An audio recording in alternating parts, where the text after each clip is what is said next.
ஆ பெரியப்பா, நான் வராமயா? கண்டிப்பா வந்துர்றேன். சரி, பை. என்ன சார் ரொம்ப சந்தோஷமா இருக்கீங்க? என் சந்தோஷத்துக்கு காரணமே நீ தான். நானா? ம். நான் என்னடா பண்ணேன்?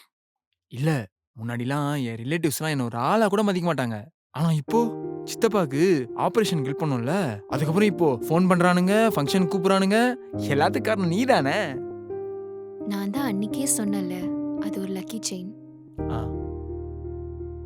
இனிமே ஃபர்ஸ்ட் ஏதாவது ப்ராப்ளம்னா என்கிட்ட வந்து சொல்லு. அப்படி என்னால முடியலன்னா நீ உன் ஃப்ரெண்ட்ஸ் கிட்ட கேளு. அவங்களையும் எதுவும் சொல்ல முடியாது. அவங்களுக்கும் ஃபேமிலிலாம் இருக்குல்ல.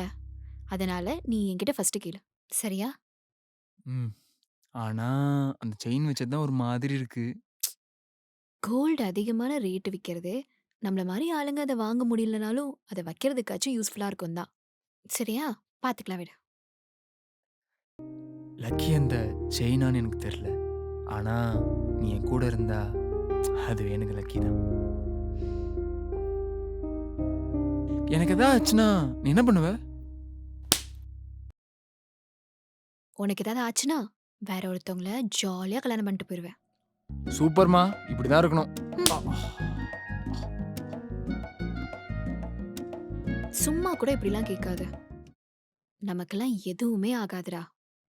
நம்ம கூட இருக்கவங்கள சந்தோஷமா வச்சுக்கிட்டு, நம்மளும் கொஞ்சம் சந்தோஷமா இருந்தாலே போதும். நம்ம எப்பவுமே நல்லா தான் இருப்போம்.